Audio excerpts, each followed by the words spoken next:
ادا کرتے ہیں اپنے سیشن کی رب جلیل کے بابرکت نام سے جو دلوں کے بھید جانتا ہے۔ کون تھا آخر وہ جس کی ذات سے زندگی کا زاویہ روشن ہوا؟ قدغنیں جتنی لگائیں وقت نے دل زدوں کا حوصلہ روشن ہوا۔ آج کے اس مختصر سے سیشن کی میزبان عالیہ منصور آپ کے سامنے ہیں اور آپ کو سلام عرض کرتی ہوں، اور میرے ساتھ ہیں عائشہ فہیم۔ میری طرف سے بھی آپ سب کو السلام علیکم اور خوش آمدید۔ آپ سب جو یہاں پر دوپہر سے موجود ہیں یقیناً مختلف موضوعات پہ سن چکے ہوں گے، اور اب ہم یہاں پر آپ کے سامنے اس لیے ہیں کہ آپ سب جو اب تک سن رہے ہیں ہم کچھ آپ سے سنیں، اور اسی لیے ہم نے اس سیشن زاویہ کا انعقاد کیا ہے۔ عالیہ صاحبہ آپ سوالات کا سلسلہ شروع کریں۔ بہت شکریہ عائشہ۔ اس سے پہلے کہ میں ہال میں آگے بڑھوں، میرے سامنے معزز مہمانوں میں عابدہ آصف صاحبہ مجھے یہیں پہ مل گئی ہیں، تو میں عابدہ آصف صاحبہ سے ہی آغاز کر لیتی ہوں۔ عابدہ صاحبہ ابوظہبی سے تشریف لائی ہیں، اور میں ان سے پوچھنا چاہوں گی کہ آپ اس تقریب میں پہلی بار اس طرح آپ شریک ہوئی ہیں، تو آپ کو کیسا محسوس ہوا، اور آپ جو ہمارا اس وقت ہم بات کر رہے ہیں حجاب کے حوالے سے، آپ کے اس میں کیا تاثرات ہیں؟ السلام علیکم ورحمۃ اللہ وبرکاتہ۔ میرا نام عابدہ آصف ہے۔ الحمدللہ میں 2007 سے قرآن کے ساتھ منسلک ہوں، اور ابھی جیسے محترمہ سحر عباسی نے بتایا کہ پہلے لائف کچھ بالکل ڈیفرنٹ تھی، اور اب جب سے قرآن پڑھا الحمدللہ اللہ کی باتیں بہت اچھے سے سمجھ آنے لگی۔ یہ حجاب کے بارے میں جب یہ بات ہو رہی تھی تو میں اس دن میری ایک بہن نے آ کے ہمیں بتایا کہ ہم اس میں شامل ہو جائیں، تو 2 دن سے مجھے یہ خیال آ رہا تھا کہ سبحان اللہ، ہم مسلمان پیدا ہوئے ہیں اور ایک مسلمان ملک میں رہتے ہیں، تو سوچنے کی بات یہ ہے کہ حجاب پہ ڈسکشن ایک مسلمان معاشرے میں ہو رہی ہے۔ بڑی حیرت کی بات ہے، کیونکہ حجاب ایک مسلمان عورت کی پہچان ہے، اور یہ ہماری چوائس نہیں ہے۔ یہ اللہ تعالیٰ نے جیسے نماز پڑھنے کا حکم ہے، جیسے ہمیں روزے رکھنے کا حکم ہے، اسی طرح سے حجاب جو ہے یہ کوئی چوائس نہیں ہے، یہ مینڈیٹری چیز ہے۔ اور اس پہ ایک ایسے ملک میں جہاں پر ہم مسلمان پیدا ہوئے ہیں، ہمیں اس کے لیے ڈسکشنز کرنی پڑ رہی ہیں، ہمیں اس کے لیے اہتمام کرنا پڑا ہے کہ ہم لوگوں کو بتائیں کہ حجاب پہننا چاہیے۔ اس میں صرف اتنا کہوں گی کہ جب ہم مسلمان ہیں اور ہم نے اس بات کی گواہی دے دی کہ لا الہ الا اللہ محمد رسول اللہ، جب ہم یہ گواہی دے دیں گے تو پھر ہمارے پاس یہ چوائس نہیں رہ جاتی کہ ہم حجاب کے بغیر زندگی گزاریں۔ تو یہ بات ہم سب کو سمجھنی ہے ایز اے مسلم کہ ہمارے پاس دو چوائسیز ہیں، یا تو اپنے آپ کو اس کیٹیگری سے ہم نکال دیں جہاں پر ہم نے اپنے رب کو خالق مالک مان کے اور اس کے آگے سر جھکا دیا ہے، تو اگر ہم کیٹیگری میں نہیں ہیں تو پھر تو حجاب کے بارے میں کوئی ڈسکشن کرنے کی ضرورت ہی نہیں ہے، اور اگر ہم اس کیٹیگری میں ہیں تو پھر ہمیں یہ ہمارا فرض بن جاتا ہے کہ ہم حجاب کو لیں۔ یہ ہماری پہچان ہے ایز اے مسلم، ہمارا رویہ ہے، ہماری تہذیب ہے، کیونکہ حجاب ایک مسلمان عورت کے لیے اللہ تعالیٰ نے فرض کر دیا۔ تو جب فرض کر دیا تو اس میں کوئی کویسچن نہیں ہو سکتا کہ ہم نہیں لیں گے یا ہماری مرضی ہے اور یہ زمانہ ایسا ہے۔ حیرت کی بات ہے کہ 1400 ایئرز سے یہ جو اللہ کا حکم آیا تو اس صدی کے اندر اس میں ڈسکشنز بھی شروع ہو گئیں، اس میں یہ اہتمام بھی کرنے پڑے کہ عورت کو حجاب لینا چاہیے۔ اس سے پہلے ڈسکشنز ہوتی تھیں، بڑے بڑے علماء اس بات پہ کبھی ڈسکس نہیں کرتے تھے کہ ایک مسلمان عورت کو حجاب کیوں نہیں لے رہی۔ اس سے پہلے یہ ہوتا تھا کہ غیر مسلموں کے ساتھ مناظرہ ہوتا تھا جس میں وہ کویسچن کرتے تھے اور وہ غیر مسلم تھے اور ان کو جواب دیا جاتا تھا۔ اب ایک مسلمان کویسچن کر رہا ہے، ایک مسلمان عورت، ایک مسلمان بچی کویسچن کر رہی ہے کہ مجھے حجاب نہیں لینا یا مجھے لینا ہے۔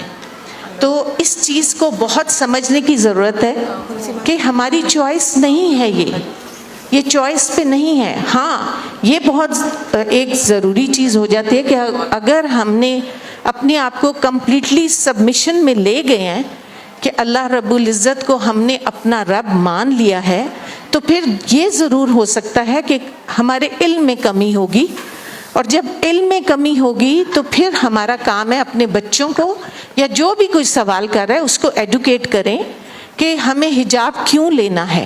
اس کے لیے ہمارے پاس قرآن و سنت میں اور دین میں بہت سے دلائل ہیں. یہ ہماری پروٹیکشن ہے, اس کے فائدے بے شمار ہیں. اس وقت اگر میں وہ بتانے بیٹھوں گی تو بہت لمبی, اور آپ سب اس کے بارے میں بہت بات ہو چکی ہے اور جانتے بھی ہوں گے.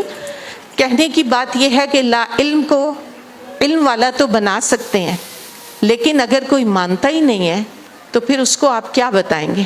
سب سے پہلے ہمیں ایز اے مسلم اپنے آپ کو سبمیشن میں لا کے اپنے دین کو سمجھنا ہے کہ اس کے اندر حجاب کی ڈسکشنز نہیں ہونی چاہیے, یہ مسٹ ہے اور اس کو کرنا ہے. تو اللہ تعالی ہم سب کو اس کی توفیق عطا کرے. بہت شکریہ. اور بہت زیادہ سوری میں نے آپ کا ٹائم لے لیا, میں آپ سے قطع کلامی معاف, لیکن چونکہ ٹائم بہت محدود ہے. جزاک اللہ خیرن کثیر آپ سب کا مجھے سننے کا. بہت شکریہ. اور اللہ رب العزت ہمارے دلوں میں اس کی اہمیت ڈال دے انشاءاللہ. السلام علیکم ورحمۃ اللہ. جزاک اللہ. اچھا, ہمارے ساتھ سیما رضا صاحبہ موجود ہیں. آپ معروف براڈ کاسٹر ہیں. 1989 میں ریڈیو پاکستان سے بطور گیسٹ پروڈیوسر آپ نے کام کا آغاز کیا. ریڈیو پر بزم طلبہ سمیت بچوں اور خواتین کے مختلف پروگرامز کرتی رہی ہیں.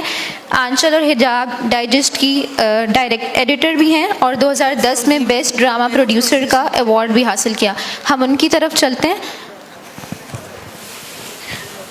سیما رضا صاحبہ, آپ سے میں یہ پوچھنا چاہوں گی کہ چونکہ آپ میڈیا کی فیلڈ سے وابستہ ہیں اور الیکٹرانک, سوشل اور پرنٹ میڈیا ہر طرح کے لوگوں سے آپ کا انٹریکشن بھی ہوتا ہے, اویئرنیس کے نام پہ جو مواد ہمیں میڈیا پر نظر آتا ہے اور پھیلتا چلا جاتا ہے اور اس کے ہماری زندگیوں پر ایک اثرات مرتب ہو رہے ہیں, اس کو آپ کس نظر سے دیکھتی ہیں, اور آپ کو کیا لگتا ہے کہ اس کو کنٹرول کرنا کس کی ذمہ داری ہے اور یہ کس طرح سے کنٹرول کیا جا سکتا ہے؟ کیا کہوں, کچھ کہا نہیں جاتا اور بن کہے رہا نہیں جاتا. آپ کے سوال میں اس قدر سوالات ہیں کہ یہ ایک بہت پیچیدہ مرحلہ ہے کہ اس کی کس بات پہ جواب دی جائے. لیکن وہ جو ہم اپنے گھروں میں سنتے آئے نا, ہم جو اپنے گھروں میں سنتے آئے ہیں کہ احتیاط علاج سے بہتر ہے.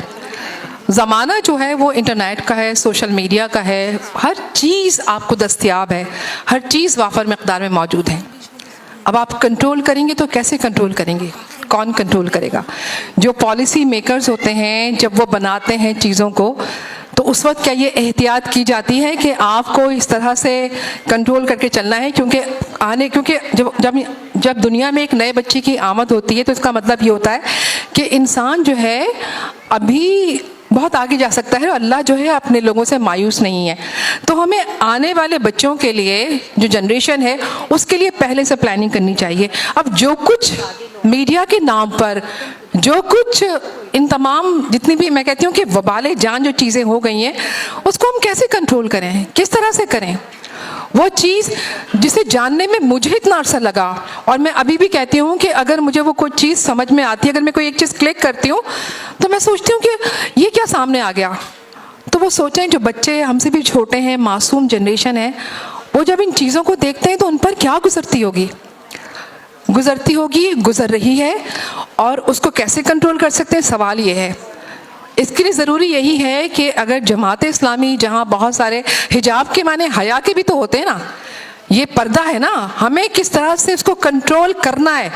اصل بات یہ ہوتی ہے کہ ہم کنٹرول کرنے کی پالیسی بنائیں.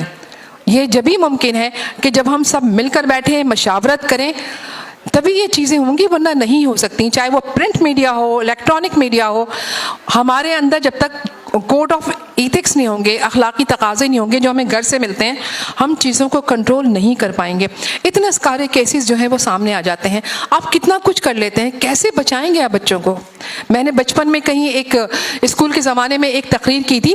اس تقریر کا موضوع کی طرح چھوڑ دیں, لیکن میرے ابو نے مجھے ایک پوائنٹ لکھوایا تھا کہ آگ جو ہے وہ خیر بھی ہے اور شر بھی ہے. خیر کیا ہے؟ اگر اس سے آپ کھانا پکاتے ہیں تو وہ خیر ہے، اور اسی آگ سے اگر آپ کسی کا گھر جلاتے ہیں تو وہ شر ہے۔ اسی خیر اور شر کے درمیان ہمیں یہ فیصلہ کرنا ہے کہ ہمیں کیا دینا ہے اور کیا نہیں دینا، کیونکہ آنے والے وقت میں دنیا بہت آگے جا رہی ہے، اس سے بھی زیادہ تباہی کے امکانات موجود ہیں جس سے آپ نظر نہیں بچا سکتے، لیکن اگر بچانا ہے تو ہمارے سیاستدانوں کو، ہمارے اکابرین کو، ہمارے جتنے بھی لوگ ہیں جن کو آگے جا کے اس کی باغ ڈور سنبھالنی ہے حکومت کی، ان کو بیٹھ کے فیصلہ کرنا ہوگا، کیونکہ ایک دن ہمیں خدا کے سامنے حاضر ہونا ہے، ہمیں جواب دہ ہونا ہے، اور وہ ہم سے پوچھے گا تو ہم کیا کہیں گے کہ ہم نے کیا کیا۔ سوال یہ ہے کہ ہم کہاں جا رہے ہیں اور ہم نے کیا کیا۔ جہاں تک میری بات ہے منہاج القوم، تو میں اپنا کام کر رہی ہوں ایمانداری سے۔ میری کوشش ہوتی ہے، اگر میں سوشل میڈیا پر بھی ہوتی ہوں، فیس بک پر بھی ہوتی ہوں، میرے جملے، میری باتیں، میرا مضمون، میرا کالم جو ہے، مجھے اس کا فیڈ بیک فوراً ملتا ہے، اور یہ چیز میں نے اپنے والدین سے سیکھی، میں نے اپنے اساتذہ سے سیکھی کہ خیر کے پیغام کو عام کرا ہے۔ تو خیر کے پیغام کو عام کیجئے، زندگی آپ کے لیے آسان ہو جائے گی، اور یہی صحیح معنوں میں حجاب ہے۔ شکریہ۔ بحریہ یونیورسٹی میں میڈیکل اینڈ ڈینٹل کالج کی پروفیسر آف پیتھولوجی محترمہ سمیہ شبانہ صاحبہ، السلام علیکم۔ جی سمیہ، میں آپ سے ذرا سا ایک سوال پوچھنا چاہ رہی تھی۔ صبح سے یہاں پہ سب لوگ بیٹھے ہیں اور سب کو سن رہے ہیں، اور لگتا ہے کہ جو سننے والے ہیں کبھی ان کو بھی سننا چاہیے۔ تو ابھی پچھلے دنوں میں ہم نے دیکھا کہ ٹی وی چینل پہ ایک تجزیہ نگار کے ایک جملے پر جو انہوں نے حجاب کے حوالے سے کہا تو کافی تنقید کی گئی، اور انہوں نے یہ بھی کہا کہ خواتین جو طالبات ہیں جو حجاب میں جب بیٹھتی ہیں تو ان کی جو شمولیت ہے کلاس میں وہ کم ہوتی ہے، ان کی پارٹیسپیشن کم ہوتی ہے۔ تو آپ ماشاءاللہ خود حجاب بھی لیتی ہیں اور آپ لڑکے لڑکیوں کو ٹیچنگ بھی کر رہی ہیں، ان کو پڑھا بھی رہی ہیں۔ آپ کا اس حوالے سے کیا تجربہ ہے؟ کیا واقعی خواتین کی شمولیت کم ہو جاتی ہے حجاب لینے کے بعد؟ بسم اللہ الرحمن الرحیم۔ السلام علیکم۔ میں 15-16 سال سے درس و تدریس کے شعبے سے وابستہ ہوں۔ میں 15-16 سال ہی سے حجاب میں نے اس طرح سے اپنا اٹائر چینج کیا تھا۔ اس کے بعد میں نے اپنی تعلیم کنٹینیو بھی کی ہے پوسٹ گریجویشن، لیکن کسی موقع پہ مجھے محسوس نہیں ہوا کہ اس حجاب کی وجہ سے مجھے کوئی ہنڈرنس یا ہرڈل فیس کرنا پڑا ہو، یا میری پڑھائی میں رکاوٹ آئی ہو، یا میرے پروگریشن میں، پروفیشنل جو میری گروتھ ہے اس میں کوئی کمی آئی ہو، یا میں کسی سے پیچھے رہ گئی ہوں صرف اپنے اٹائر کی وجہ سے۔ فائدے بہت ہوئے لوگوں، جیسے محترمہ سحر عباسی صاحبہ نے کہا کہ ایک پروٹیکٹیو اورا سا فیل ہوا مجھے اپنے اراؤنڈ، لوگوں کی نظریں چینج ہوئیں، جو مرد ہمارے ساتھ کام کرتے ہیں ان کی نظروں میں چینج فیل کیا۔ اسی طرح میرے جو اسٹوڈنٹس ہیں، بہت ڈفرینٹ کالجز میں بھی پڑھایا، اور اب بحریہ سے میرا تعلق پچھلے تقریباً 10 سال سے ہے۔ میری اسٹوڈنٹس میں کافی ساری اسٹوڈنٹس آئدر ہیڈ اسکارف لیتی ہیں یا پورا بایا پہنتی ہیں، نقاب بھی لیتی ہیں، اور مزے کی بات یہ ہے کہ majority of position holders are حجابی گرلز۔ حجاب لینے والی بچیاں پوزیشن ہولڈرز ہیں۔ موسٹ آف دا ٹائم جب ہمارا کانوکیشن اور پرائز ڈسٹریبیوشن ہوتی ہے تو حجاب والی لڑکیاں ہی اسٹیج پہ آتی ہیں پرائز لینے کے لیے۔ جی میں آپ کی اس بات کو قطع کلامی معاف، میں آپ کی اس بات کو سیکنڈ کروں گی، اور مجھے اس وقت فوراً دماغ میں میرے خیال آیا ہے، اور جو میں چاہوں گی میں آپ سے شیئر کروں کہ 2019 میں فیصل آباد میڈیکل یونیورسٹی سے جو 25 میڈل لینے والی باحجاب طالبہ کا تعلق جماعت اسلامی کی ڈپٹی سیکرٹری جنرل بشرا صادقہ صاحبہ کی صاحبزادی ہیں وہ، اور اس وقت وہ فیما کا جو ایسوسیشن ہے، میڈیکل ایسوسیشن جو انٹرنیشنلی کام کر رہی ہے، اس میں پاکستان کو ریپرزینٹ کر رہی ہیں، اور انہوں نے وہ جو 25 ان کے میڈلز تھے اس کے ساتھ ساتھ وہیں پہ ایک باحجاب طالبہ نے 18 میڈل حاصل کیے تھے۔